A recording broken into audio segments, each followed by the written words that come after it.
what we're supposed to be doing tonight is talking about long retreat. But as we all know in Dharma, before we do anything, we have to set our motivation. So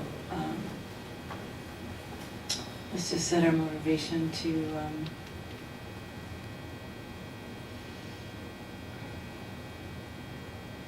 well, right now I'd like to set a motivation, even though our highest motivation, I better sit back a little bit, is ultimately to attain enlightenment for all sentient beings. But I think right now, all of us in the United States, I think we're looking for truth and justice and compassion to dawn in this country, and wisdom, and all the qualities that the Dharma teaches. I think it's really imperative that the few of us that are here do everything we can to incorporate those qualities in our lives so that we can share them with others. And because everything's connected to everything else, I think the more we work on ourselves and share with others, the more we influence others as well. So let's just motivate to have a more kind, compassionate, wise culture. And of course that was Lama Yeshe's original intention. The beginning centers of FPMT were called like the blah blah blah Center for the Development of Wisdom Culture. That was his thing, was wisdom culture. You can have agriculture and this is wisdom culture, So that's what we're doing here, is we're trying to create compassionate cultures. So, and of course, I was supposed to talk about retreat. Well, that's the whole motivation that you do retreat, is to create wisdom culture. And I think what particularly inspired me was Lama Yeshe. Lama Yeshe really inspired me. Jeff knew Lama Yeshe. Jeff knew him pretty well. And you see, Lama was beyond Buddhism. I mean, he might have wore robes, but the way he taught was very universal and appealed to many people that wouldn't otherwise be attracted to the concepts that are clothed in this Tibetan culture. And I think that's why how the FPMT got started and why there were so many people in the beginning. And Lama's main request of his students was to create Buddhism in our own culture. And he used to say, Dharma's not about Tibetan tea and Tibetan carpets and red and yellow robes and even this artwork. He said, what I want you all to do is find the essence of it and bring it into your heart, and then find a way to put it in your own culture. And so I was very inspired by that. And I just came to the conclusion that the only way we can do that is if someone gains realizations, because you can't really know the difference between culture and Dharma without having incorporated Dharma in your own life. And so I thought, well, the only way to do that is to do retreat. And having grown up in the 60s in Berkeley, California, I was very much aware of the suffering in the world, because everybody in Berkeley is about that. I grew up in the Vietnam War era. And, at a very early age, the age of 10, was aware of babies being burned by napalm and the lies that the government tells you, and the dropping of Agent Orange, the defoliation of the plant of Vietnam, and the effect it had on the reproduction of babies in Vietnam that are still born deformed a lot. And I just hated my culture. I just hated being an American, because it was like I lived in the evil empire.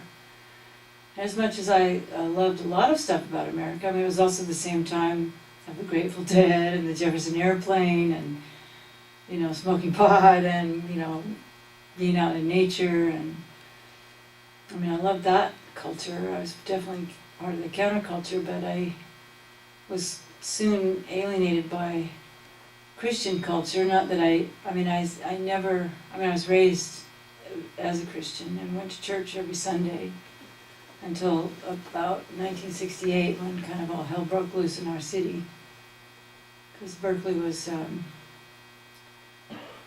invaded by the National Guard, basically, to try to quell the revolution that was going on there, and we had tanks in our town even. I don't think very many people know about that, but Ronald Reagan declared war on the hippies, basically. And, you know, I have to go to school, I have to walk through the army people that barricaded my street, you know. So I kind of knew what it was like to live in a military zone in a way. I mean, only one person got killed, but somebody did get killed. And we used to go to have dinner night with the tear gas going down our faces from the war that was going on in my town, you know. So all I'm trying to say is that I kind of developed an aversion to samsara at an early age. And when I was about 14 or 15, I started looking for another culture. I just thought, there's something wrong with these Christians if they can go off and burn babies, you know, there's something wrong here. How can you, and it's nothing that was anything wrong with the teaching of Christ. I still am a follower of the teachings of Christ and love the Gospels, but I couldn't handle the hypocrisy in my own culture, you know. But later I found out it's that way in every culture, so it's not like, it's just human nature to be, you know, to speak one thing and do another and completely think it's okay to be duplicitous in what you think and do, and, you know, so. But anyway, when I was young, I thought there was something really wrong with that, so I started looking around. I thought I wanted to study anthropology, and I guess I ended up doing anthropology because I didn't actually study that at university, but I definitely took on learning everything I could about Tibet and Tibetan culture and Tibetan, not culture so much. I mean, I didn't learn to speak Tibetan, I didn't learn to dance Tibetan dances or paint their paintings, but I was definitely interested in the mind change, you know, what happened to the mind. And I guess it was mostly because of who Lama Yeshe was. I got interested in Dharma, but I wasn't really interested so much in meditating until I met Lama Yeshe, in practice until I met Lama Yeshe. And then it was like, because I was interested in lots of things, but one of them was dance and the performing arts, and he was just the most amazing performer. You know, just the most amazing, on stage, you know, he was just amazing. And I remember somebody just recently told me, in the last few days, who told me? Who would have known?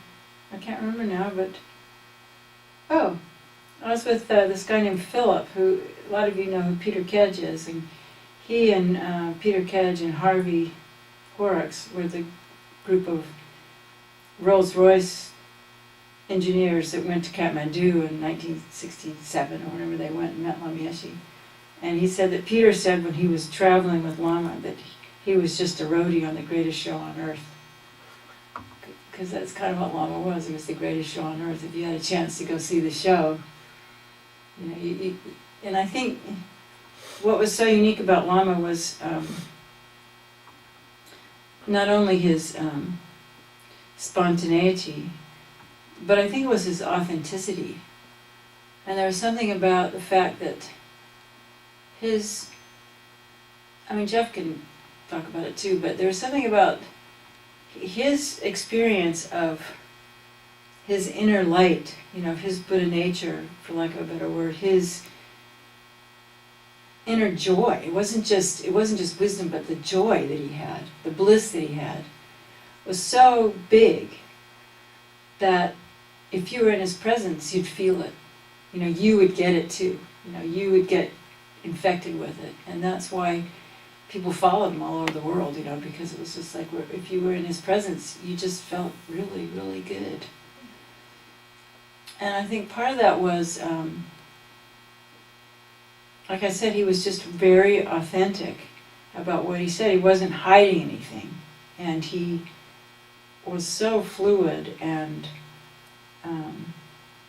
funny and able to communicate Dharma in a way that I still haven't met anybody who could match Islam Yeshe in his way to communicate what Dharma means, you know. And I really encourage you to watch his YouTubes, because they're really great. I think they're on YouTube, or go to the Lam Yeshe Wisdom Archive. So anyway, I got really inspired by Lam Yeshe, and then I got even more inspired by Kabji Sangram Rinpoche. Has Sangram Rinpoche been to the East Coast yet to teach the new Sangram Rinpoche? He's been teaching in California. And he was Lam Yeshe's teacher. And it's a long story, so I won't go into too much detail, but through just incredible coming together of conditions. Well, actually I should tell you, it's kind of an interesting story. I was in graduate school and wanted to do something about, oh, that's a whole other story, but I was the TA for this professor who was an ecologist. And I mean, he was like a classical, the Science of Ecology, which is a section of biology where you study ecosystems and how all the energy interactions between all the components of the ecosystem. And I really liked that. And he taught how everything's connected to everything else.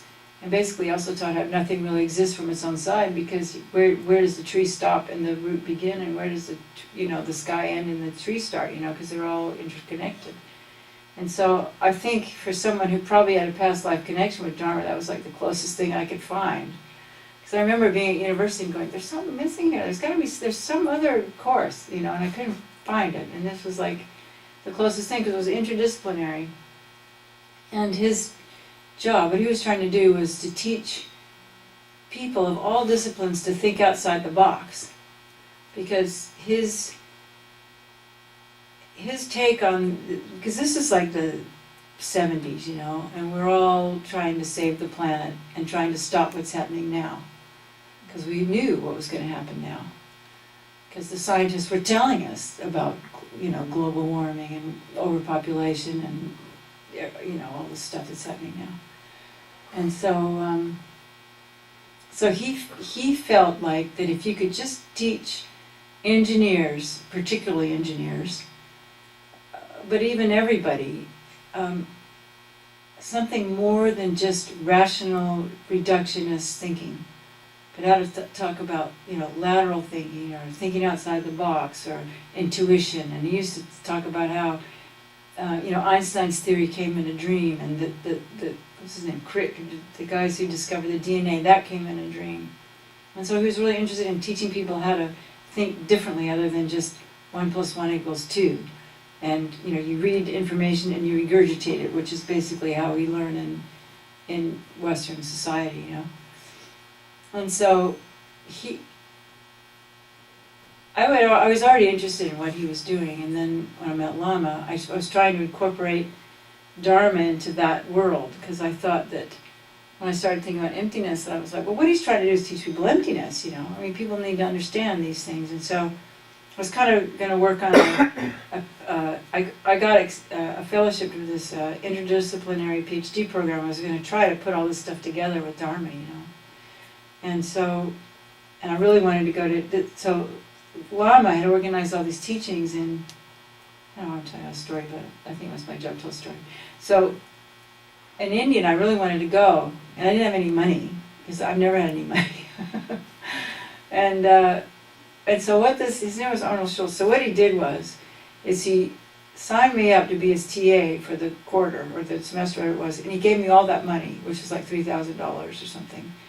And then he got undergraduates to do my job for free. So that's how I got to India. He was so kind, But then I was supposed to come back. But what happened was I got so taken by what happened in India, I never went back. Because I thought that if I really was going to change my mind in the way I think, then I can't be in a normal academic world, because you have to think a certain way. And so if I was really going to take what Arnold was teaching, then I had to just go completely outside of the norm and follow these teachings. And I thought it would take about 5 years. And I could come back and finish my PhD and be a benefit, you know. But I've never gone back. And I've never completed what I set out to do. Because now I know it takes a few lifetimes, you know. But back then they're going, oh, you can get enlightened in 3 years. You know, and I bought it, you know, because no Western people really tried.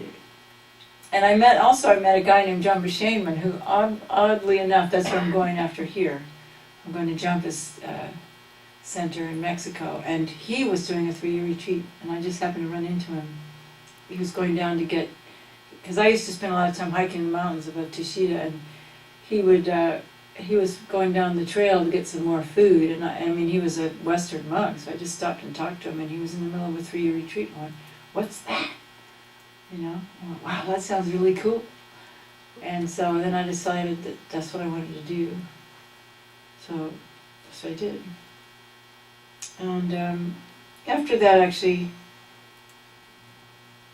a few years after that, Lama died, and Lama died, and he left a will, because Lama Yeshe, and I think this is important to say, wanted all of his students to do a Vajrasattva retreat. Because he said, and he actually left it in his will that he wanted everyone to do Vajrasattva retreat, because that's when your life really changes. And you really become a Dharma student. And I remember, some of you might know Harry and Mary. And Harry told me, because Harry started when he was like 19, you know. Harry just like heard about Tibet and said, I have to go there. And his friends said, but you can't go to Tibet. He said, well, what's the next closest place? He said, Nepal. So I think when he was 19, he flew to Nepal and ended up in Kopan, you know. And Harry said, and he, in the early days, Harry was a good friend of mine. And, I mean, he's still a good friend, but I never see him or never talked to him or anything. And he said, before doing Vajrasattva retreat, your life is like you're driving down a busy freeway during rush hour with, you know, a zillion cars. He said, but after you do Vajrasattva retreat, you're the only car on the highway. Which I thought was really a good way to put it in terms of what happens to your mind. You know, your mind gets much less busy. And so, why was I saying that? I can't remember now I said that. I did Vajrasattva retreat. Oh, so Lama died and he left this will to do Vajrasattva retreat. And I'd already done Vajrasattva retreat a couple times, but I went to Spain, and when I was there, because he did this thing, and Jackie Keeley was at one. So Lama left this will to do a Vajrasattva retreat. I don't know if you know this, Lauren, but it was a Vajrasattva retreat for a whole year, and it had to go 24 hours a day. So it was like a relay race. And there was one in Kathmandu, at Kopan, that's when Jackie went to. And then he wanted one in Europe, and that turned out to be Oseling in Spain. And then there was one at Mahamudra Center. So it got the people who go to Nepal, the Europeans, and the Australians and New Zealanders had them. And so after Lama died, I was kind of, didn't know what to do, you know. So I saw a little thing from the Milarepa Rag that Peter had put out saying, Vajrasattva retreat, $3 a day. I thought, oh, maybe I can do that. And because I had a little bit of, I'd had a piece of land, because when I was doing that environmental work, I had a job one summer, made a bunch of money, bought a piece of land in Colorado. So I sold that. I had that money. And so I was in Oseling doing Vajrasattva. And it was a cool retreat because there was only like 6 core people or 7 core people. And then people would come who were doing the whole thing. And then people would come from Europe for just like a week or 2 weeks or like that, you know.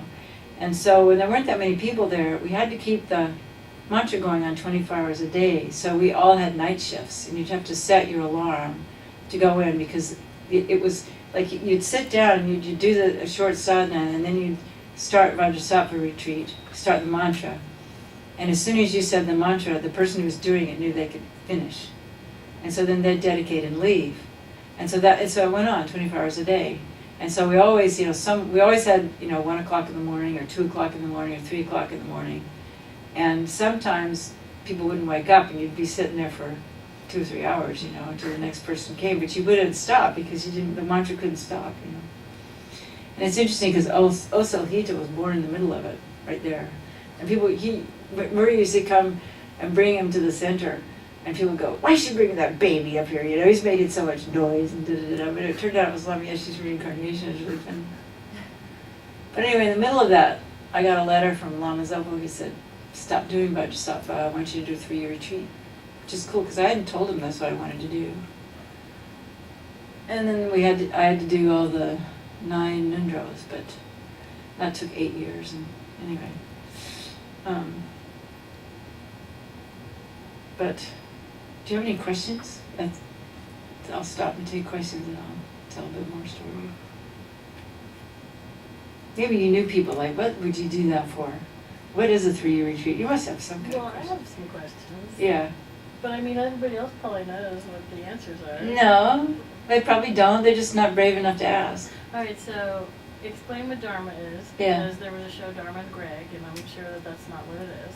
I never saw the show, so. That's fine. Also, I wasn't a fan of it, but whatever. And then you said that you were raised Christian. Yeah. Were you raised Catholic, Presbyterian? Like what kind of Christian? Oh, I was an Episcopalian. Episcopalian, okay, I was curious about that. And then where did you go to school and what did you get a degree in? Oh, yeah, okay, first, what is Dharma? Well, I think Dharma means truth of phenomena, you know. Okay. But it's because Buddhism, the teachings of Buddha is what Dharma is. Okay. But Buddhism is a word that was coined by the English, I believe. And to go with like Judaism or Christianity, or you know, it's like the teachings of Buddha. But the actual concept of Buddhism, from the Asia, the word they use, I don't know, Dharma word is actually someone who follows the teachings of Buddha is an inner being. And so basically what Dharma is about, it's about, instead of always looking outside to solve your problems or to figure out, you turn the vision around and you look inside your own mind. And it's all about working with your mind to create your happiness rather than trying to change everything outside around you. And so that's what the meditations are about. The meditations are learning to get to know your mind so that you can, really it's about changing your habit, you know? And so the idea is that rather than when something bad happens to you, you blaming everybody around you and getting all pissed off and angry, you just turn around and look inside and see where that feeling's coming from. And realize that that feeling is actually just a habit or a thought, and that you could actually learn to dissipate that. And so the idea is that, contrary to Christianity, particularly Catholicism, instead of being born with original sin, we were born with original goodness, which is what I like about it. And so that original goodness is called Buddha nature. And everyone has Buddha nature, which means that, you know, we have like this gross mind that's thinking and feeling and seeing and hearing, but there's a subtle mind that's subtler than that all of this other stuff it comes out from, you know, as a projection onto. And so what we do in Dharma is we learn to be more in contact with this subtle mind, so that then you begin to identify with that space, so that then the thoughts and sense, they call 6 sense perceptions. We have, you know, sight, sound, smell, taste, touch, but the mind is just another sense perception. And so you begin to experience that what you experience in your mind isn't how it has to be, that can be changed. And so rather than just taking as a given what comes, you know, you've seen maybe that there's like a little slogan, don't believe your thoughts, you know.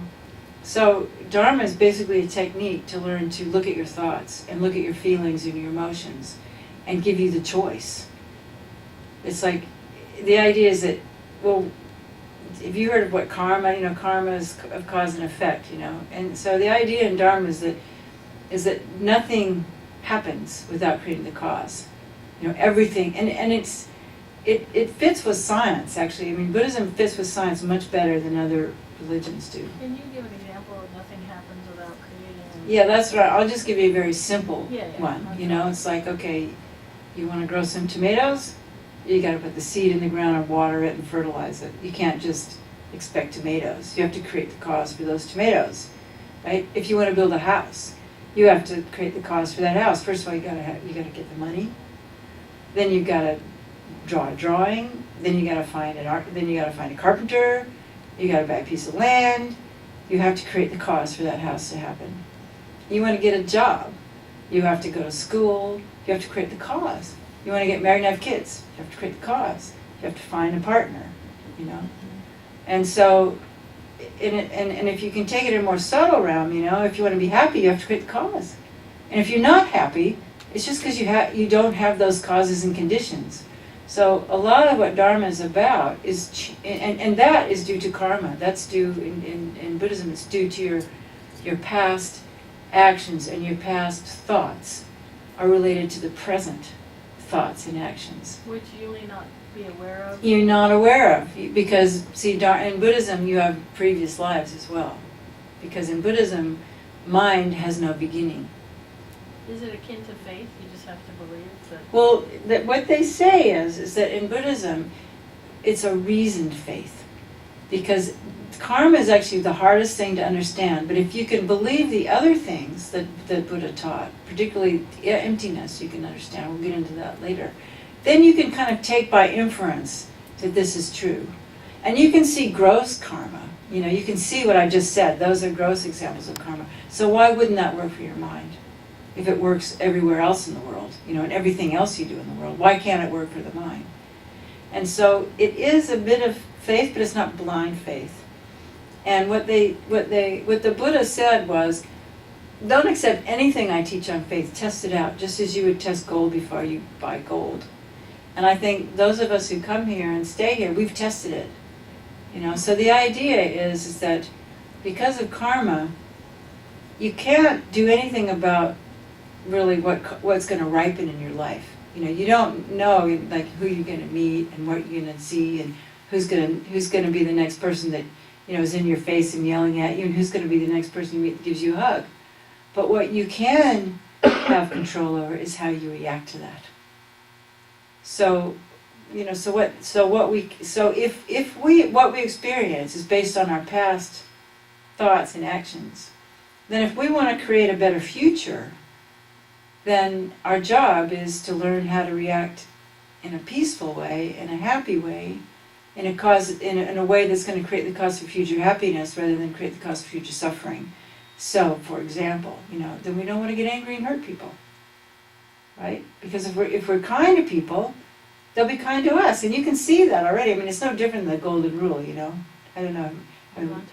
Yeah, I mean, we used to grow up that in our school. Remember? That was my school. Yeah, it was our. You know, this wasn't a. It was just public school. You know, I remember it was a look at do unto others as you have them do unto you. So it's basically that, you know. And so basically what Dharma is about is their techniques to learn how to work with your mind so that you can create the cause for future happiness. And not just happiness for yourself, but the idea in Buddhism is that you want to create happiness for everybody. At least Mahayana Buddhism, you want to create happiness for everybody. And then the further there is that there's this concept of enlightenment, which means that the karmas that ripen, that are, you know, emotional afflictions is what we say, you know, or negative things, you can actually burn that up, so it's no longer happening anymore, and that your mind is just always in a total peaceful, calm state. And not only that, you have the clairvoyance and the insight to see how to benefit others. And that's what we call the state of a Buddha. So there wasn't just one Buddha.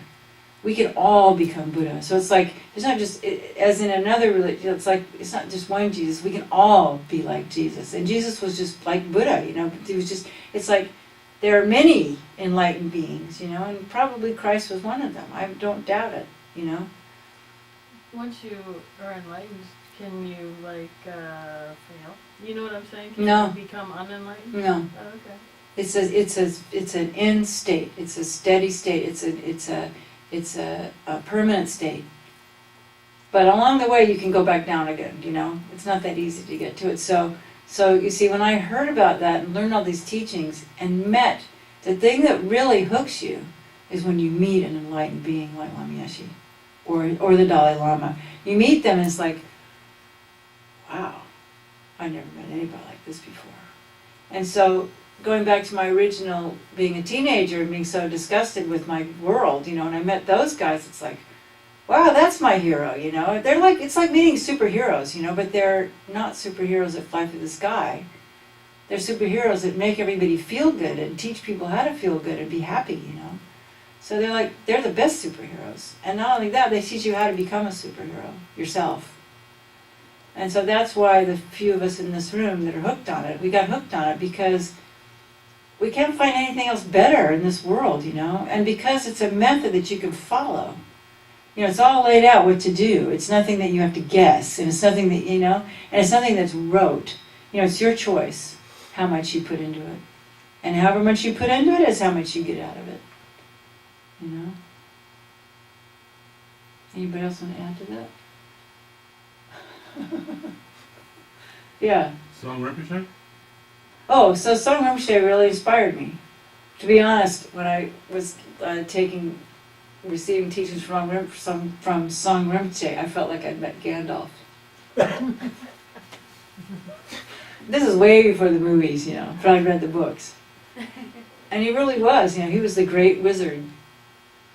And what happened was, you know, the first teachings I ever had on him actually were on the Guinea Tantra. It was way over my head. You know, but I was a good student back then. I just had a good brain. Now my brain's like cheesecake. But when I was younger, I was smart, you know. Now I'm just old and postmenopausal woman, you know. It's like, what do, you know? Just do the best you can. Hopefully you have some wisdom. But anyway, I would take notes, you know. I'd try to write it all down and all these big words and all this stuff. But I was having these, even though I didn't understand any of it, I was having these amazing meditation experiences, you know. I was just like, you know, amazing experiences. And one of them in particular, I can remember, I don't think I ever told anybody, not publicly, but I can remember I was staying at this place called the Green Hotel. And one day, I was just sitting there by myself, and I was thinking about Song Rinpoche. It was almost like I had a vision of him, and it was like he was shining bright, bright, bright, bright, bright like the sun. And then suddenly my whole vision changed, and everything became very mirage-like, you know, like everything just got really illusion-like. And then this thought came inside of me, this really huge thought that was like, wow, I can get enlightened for all sentient beings. You know, I really got this thing like I could get enlightened. You know, I can get, you know, I can get enlightened. And it was just so profound and so powerful. My mind just sort of went in this altered state, you know. It was definitely his blessing. But I just sort of like, you know, just kind of, I can't explain what happened now. I can't really remember it anymore because it was like it was beyond concept. It was this big thing. And then afterwards is when I just decided I had to do a long retreat, you know, because I thought, because I'd been trained as a scientist, you see, I could see the Dharma was like a hypothesis, and I wanted to test it. I'm going to test this hypothesis. So basically, I did become an anthropologist, but I was like my own experiment. It was like a one-person experiment to see if I followed, you know, if I followed this track that they're saying, you know, what would happen. I'm still on the experiment, you know, and it's not like it came out like I wanted it to, you know. I'm not enlightened or anything. But I was telling Jeff, you know, I don't have any retirement, I don't have any money, I don't, you know, but I wouldn't give up what I did for anything. Because one of the things they talk about in Dharma is that, you know, you have lots of different lives. And the fact that you could have a life and meet those beings and be inspired to do that and not do it, what a shame, you know, to miss your chance. So I just feel like, you know, I did the best I could, you know, with what I could do, and that's why ended up doing I don't know how many years retreat I've done now, but 2 big long retreats. And before that, it was 8 years getting ready to do those and stuff like that. So I spent a lot of time trying really hard to actualize those experiences that Sangha Rinpoche gave me. Because what they do, when you're around and like being like that, they can kind of like, it's sort of like the Vulcan mind melt. Do you know what I mean? Mm-hmm. Like they kind of go, not without touching you. I mean, they don't touch you, but you're sitting in an audience and you're just gonna go, and you get this experience of enlightenment. That's why Lama used to call it the enlightened experience celebration. And you get that experience, and then you go, wow, I can taste it. I want to follow it, because it's so much bigger and better and heartfelt. I mean, your heart just gets so big, that there's almost like no choice.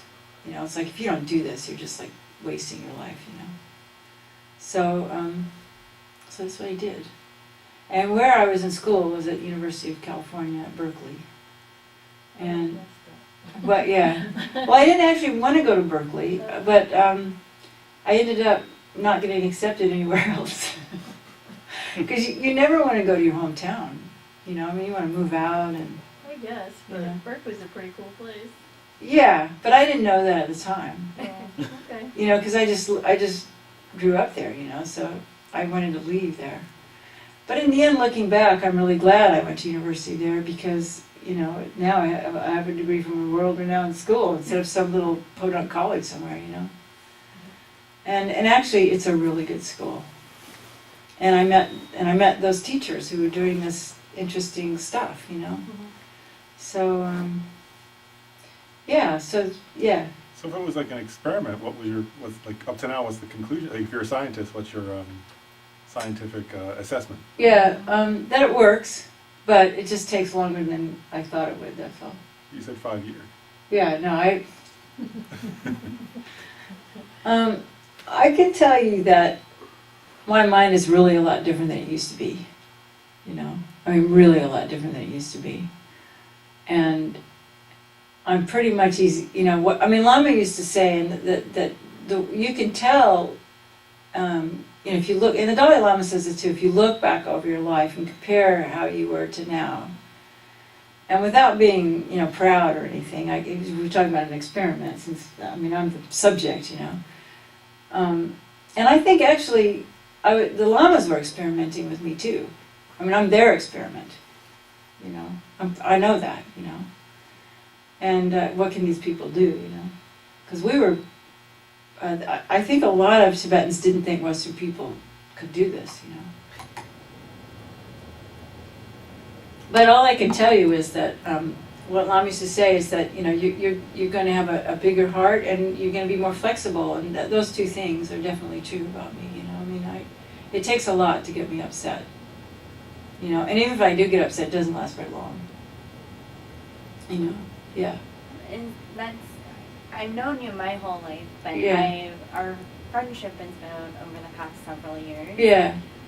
It seems so natural, but that's part of you. Yeah. And what were you like? Did you get riled up easy before? I think I was a lot more judgmental. I was a lot more judgmental, and I was never a real angry person. That's why I had a partner for a long time who made me angry all the time, and I think that's why I had to have him, because he was like a teacher's cook, because I never was an upset person, but then I lived with somebody, or not really lived with them, but nearby. We were friends who could just do exactly how to, push you and push you and push you and push you and push you until you just like, So, so I'd never seen that side of me growing up, But I did have other issues, we were talking at dinner tonight about alcoholism in the family, both my grandparents were alcoholics. And I didn't really see that kind of behavior in my dad, but my mother definitely had the kind of controlling issues that children of alcoholics have. And so, I had to work on a lot of those kind of issues. But it's mostly about learning to let go. It's mostly about you know, when an emotion arises, it's just about, it's like there's like a little switch you can turn where you can like just not go there. You know, it's like the instinct is something comes, the instinct is to go, whether it's a good emotion or a bad emotion, the instinct is to contract around it and want to hold it, whatever it is, you know. And I think what Dharma teaches you is to feel that instinct to contract and then turn it around and what's the opposite of contraction? Expansion, and expand around it. So I think what happens is you just have a more expanded space in life, you know, and just a lot more accepting of people, you know. So yeah. Well, how is it like to be all alone? You said 3 years. It's been 4. It was 4. 4 years. It's really hard. Isolated, no contact. It's really hard. What do you feel? What is it like? It's really tough. You know, I mean, there's a reason why solitary confinement is the worst punishment you can give a person. You know? So those people don't get enlightened though. No, because they're not practicing Dharma, they're just being deprived. And a lot of people ask, why do you need to do that? And the reason you need to do that is because it's all about changing habits. And if you're always interacting with somebody, you're always going to be enacting your old habits. And it's also a chance to get your mind really calm. And so and it's not always hard, you know, and I actually, after having done it, I don't think it's a good idea to do it completely isolated like that. I think it's much better if there were 2 or 3 people, or 4 or 5 people, or 6 or 7 people even, and everybody has their own little space, but there are other people around. Because I noticed, you know, even living at Land of Calm Abiding, you know, there's an FPMT center in California where I lived for a while. Just the fact there's other people around doing retreat is helpful. And even Rinpoche said that, you know, twice a month, with Sok Day, today's a Sok Day, you could come together and do Sok together and speak and talk. Because I don't, and the yogis of Tibet, they weren't that isolated. I think it's kind of something that we've, as Westerners, you know, we're always so hard about everything, you know, so concrete about everything. But the yogis in Dharamsala, you know, they go down to the temple for teachings. They're much more relaxed about it. And so I'm not sure I would recommend that as a, you know, and to be honest, when I came out, I was a little bit like, why would they make me do that? You know? But, however, I have to say that when you're actually doing the practice, you're fine. It's just that sometimes when you're in the break time, it's when it's a little more difficult, you know. And in the beginning, it was just the last year I think that was the hard. I can't even remember now, you know, because the weirdest thing about these retreats is that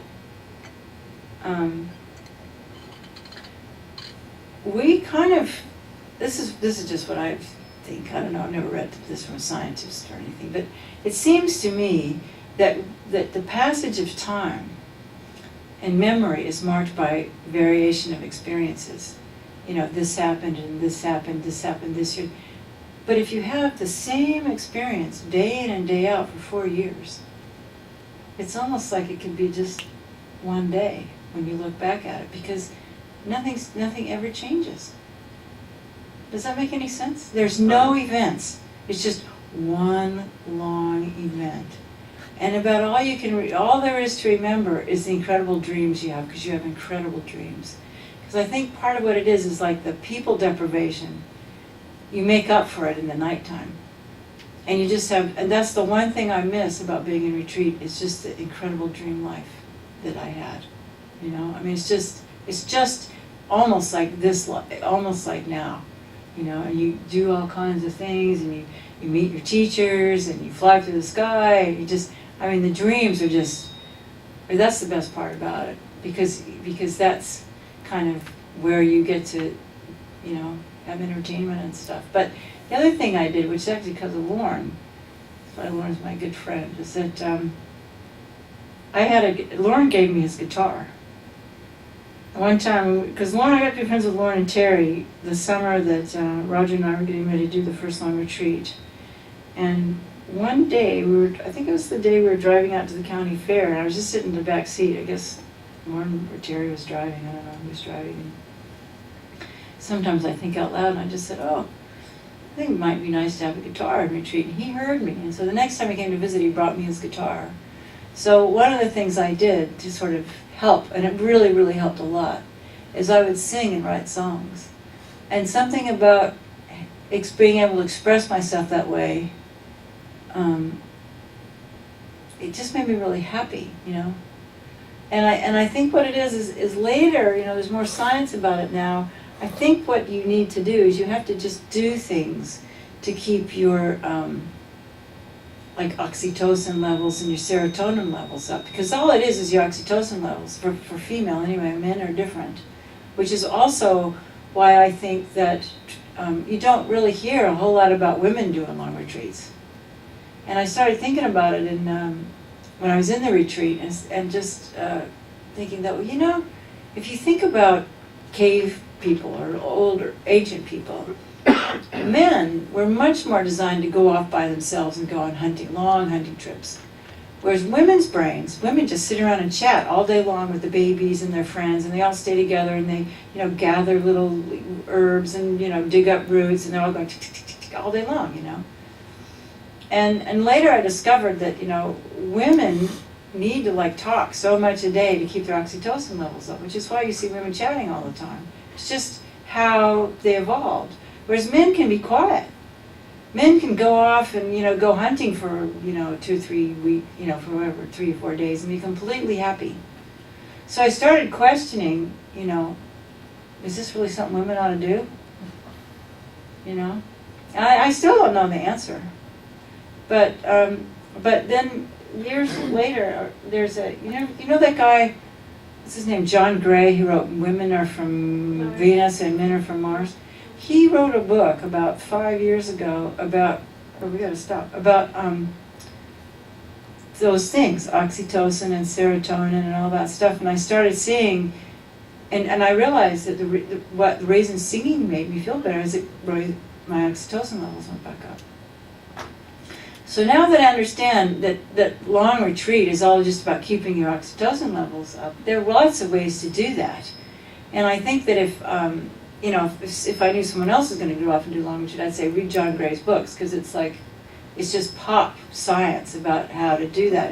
And for men, I think it's the serotonin level that needs to be up. But they're different. And men get high being alone. You know, they talk about man cave and all that stuff, you know. So I just thought that was an interesting kind of thing about it, you know.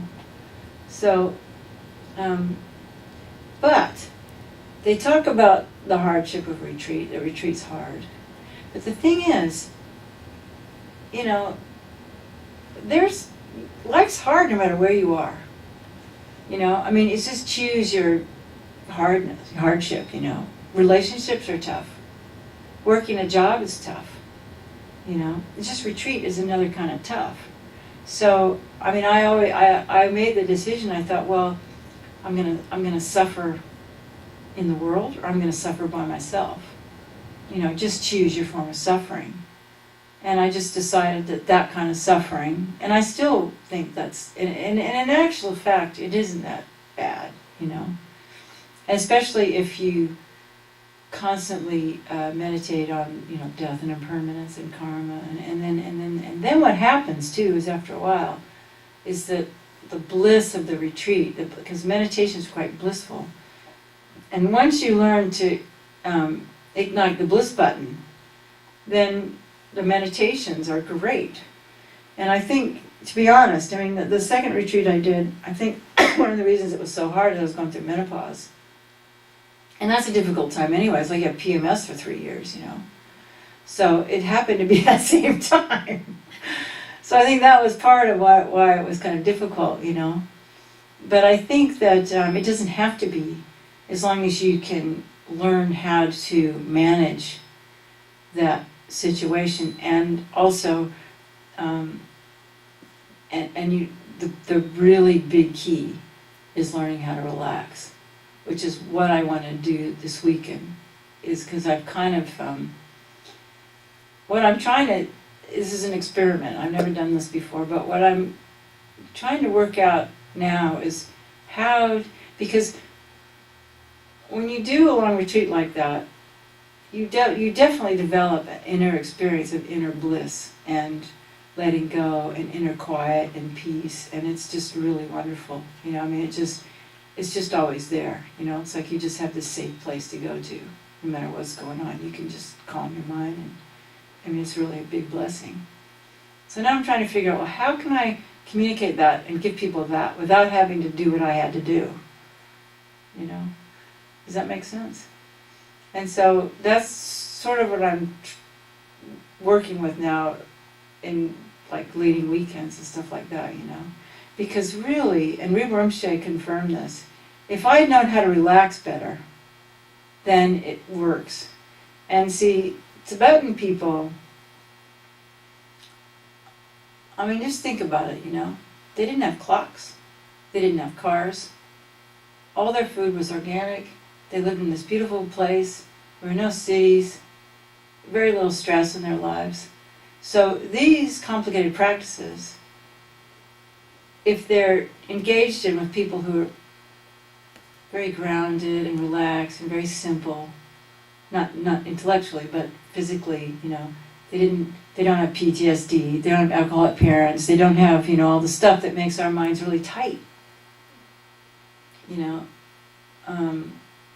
they didn't grow up in our school system. Just going through our school system makes us tight, you know. And the way we learn makes us tight, you know. The way we had to cram in school and all that stuff, you know, and pass tests and learn all this information and go through finals week and all the stuff we had to do. It's like you have to completely unlearn all that stuff to be successful at these kind of retreats. And so it took me a long time to figure all that out, you know. That's why I'm the guinea pig, you know.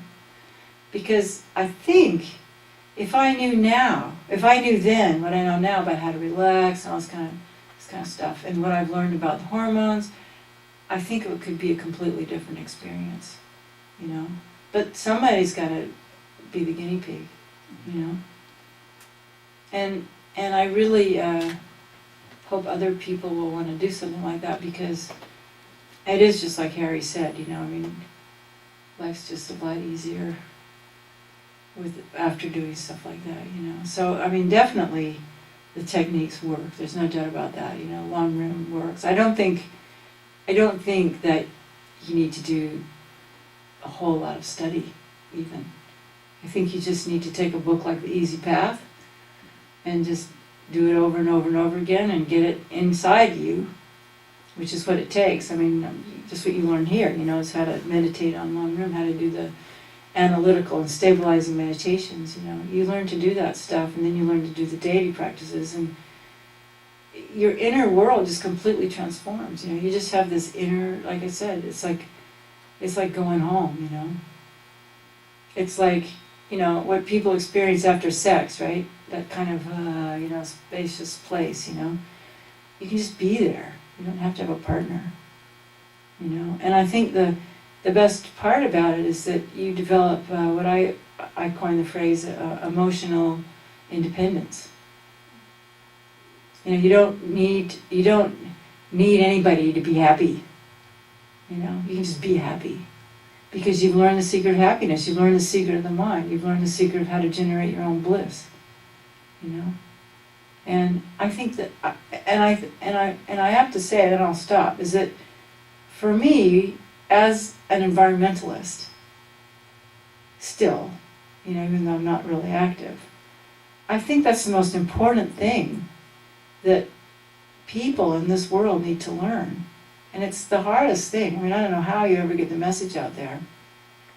Because what's killing our planet is the never-ending need for consumerism and greed and stuff and me and this, and, and Dharma is the ultimate antidote to that.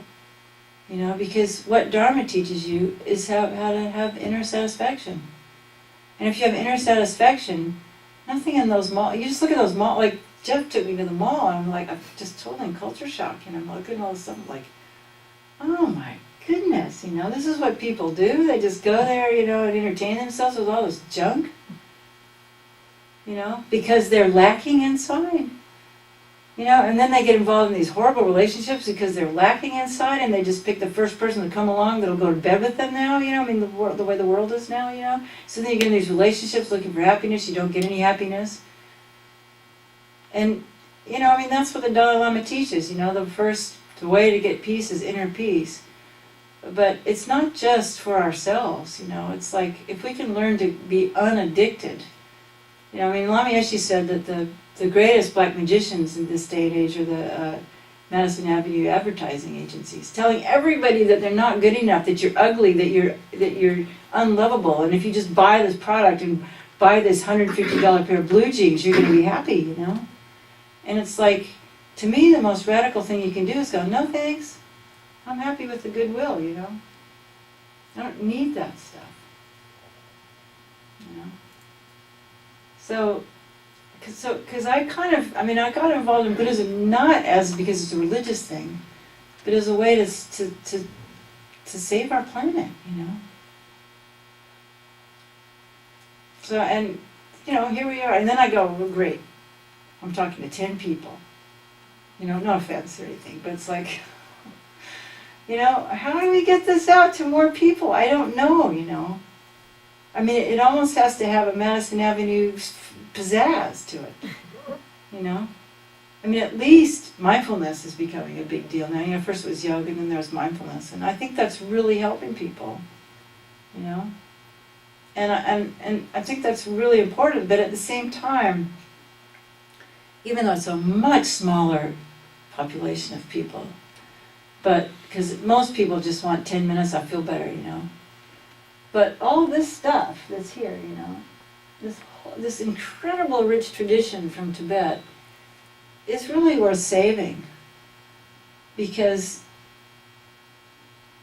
it's really nice to have secular mindfulness and everything, but there's something that you only get through a lineage, And you guys are so lucky to have Khensur Losam Japa Rinpoche.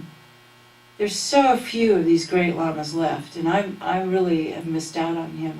It's one of the things I regret about this life. I haven't pursued him as a teacher because I don't know why. Just know, because just doing other stuff. I'm not here, but I think it's as we, for lack of a better way to put it, as we are so interested in saving endangered species, I think endangered cultures, particularly endangered cultures that teach something as magnificent as enlightenment, that's also something really worth preserving and saving, which is why this little tiny, and with the few people that keep this place going, Lauren and Jeff, and I don't know who, but it's like all around the world there's like this tiny little thread of people that are, trying to keep this thing alive. Because they know how precious it is. But the thing is, it's really hard to get into it because it's just so foreign,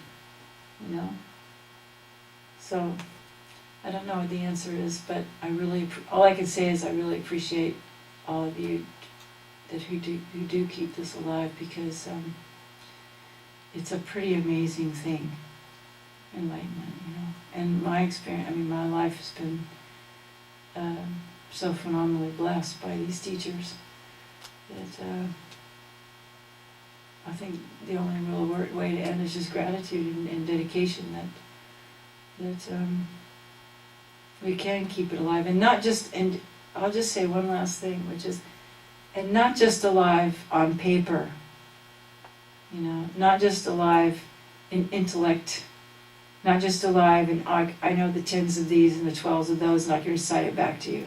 It's not what's going to keep it alive. What's going to keep it alive is the power of transformation and the people who take it and use it.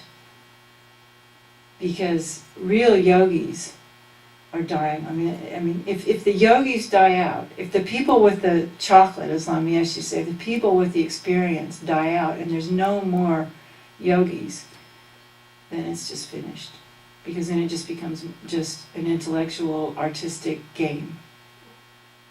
Which, I mean, it will have some benefit. I'm not saying it doesn't have any benefit, but what really inspires people is those great yogis who've, done a lot more than I've ever done. I mean, they must have. It takes a lot more lives, and so people like Khyentse Lhotsen Jumper Rinpoche, and because the newer generations coming along, I mean, it's just not the same. They're getting the same PTSD and stress and all the crap that we grew up with.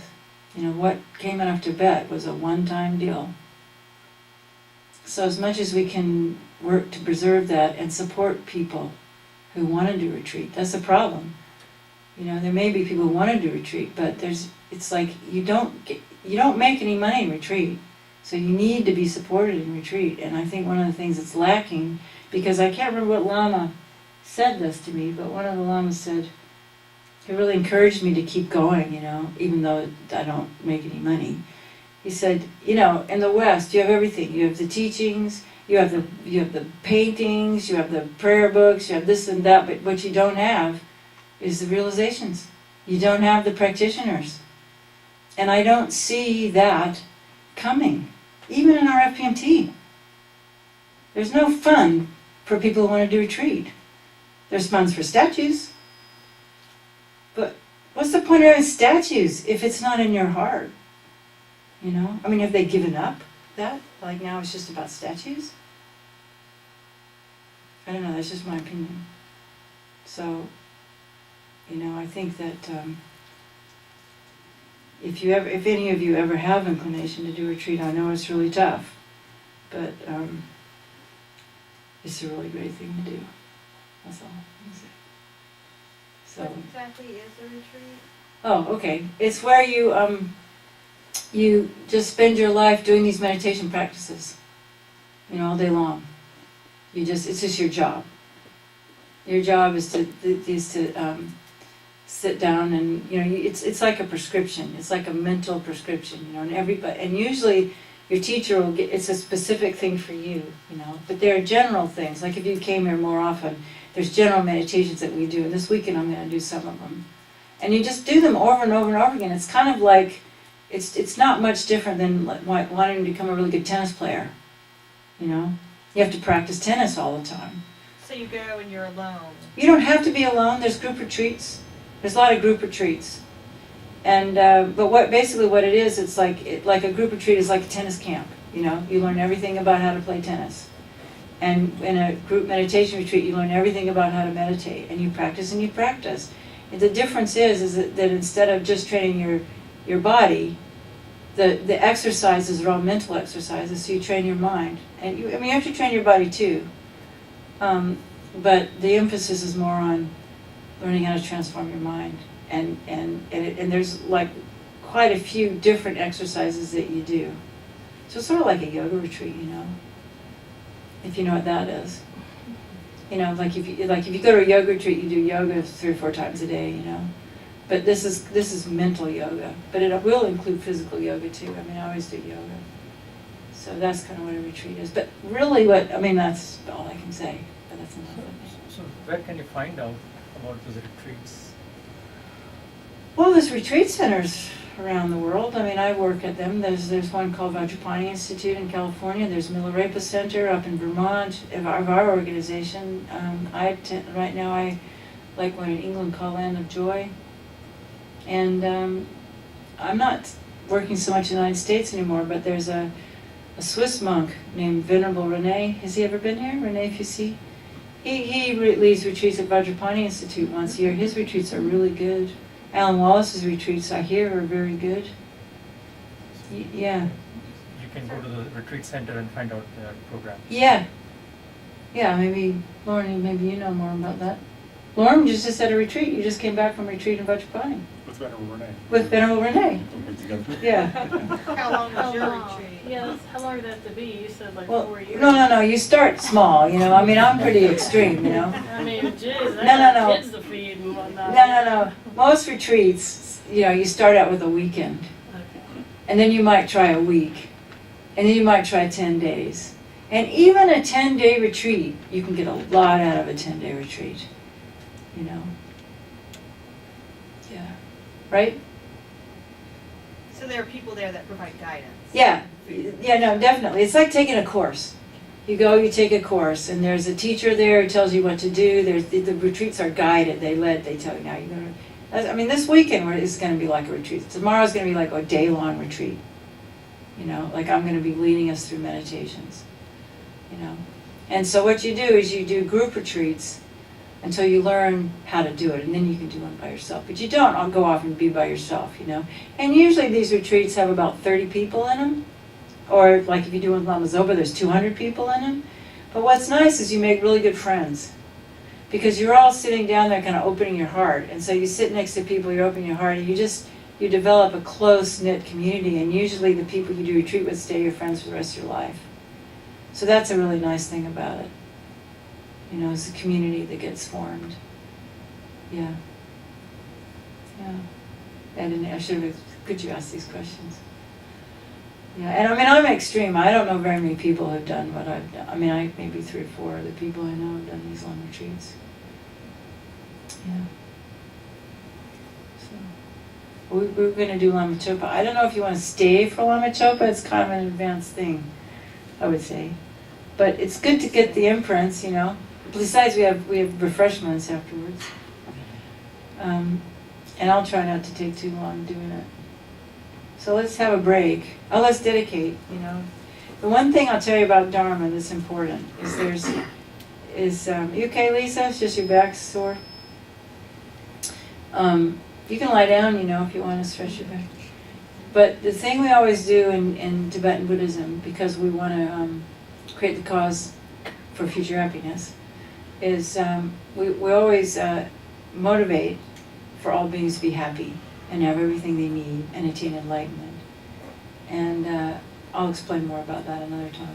And then at the end of it, we dedicate that this good energy that we created, we're going to dedicate it. We're going to put it towards, you know, peace on the planet,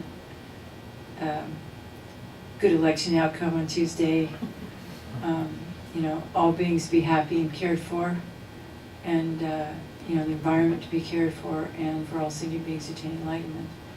And just that, even if you never came back here again, but you learn those 2 things, you know, you wake up in the morning, I'm going to, you know, motivate this day to, you know, be the best person I can and try to, you know, help all beings get enlightened. And when you go to sleep at night, you dedicate to that. Just that little bit starts creating those karmic wheels so that your life gets better. You know, because you're constantly then creating the cause for happiness. Does that make sense? It makes sense, but then, like you say, you know, for the election or whatever, how do you turn that inward to make it?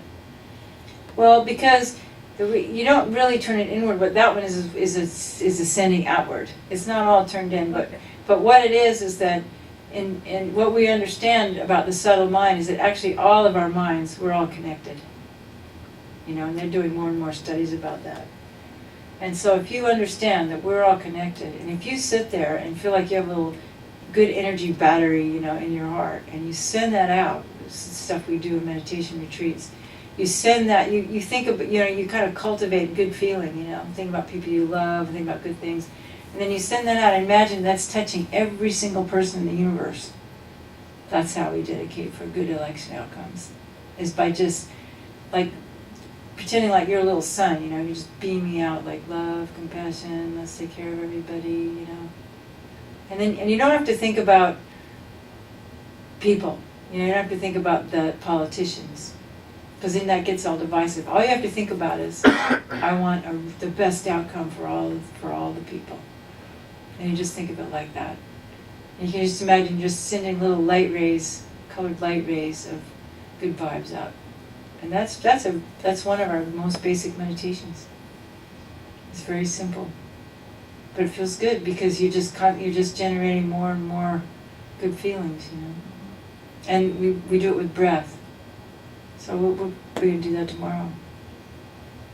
So if anybody comes, besides Lauren and Jeff. But it's okay, you know.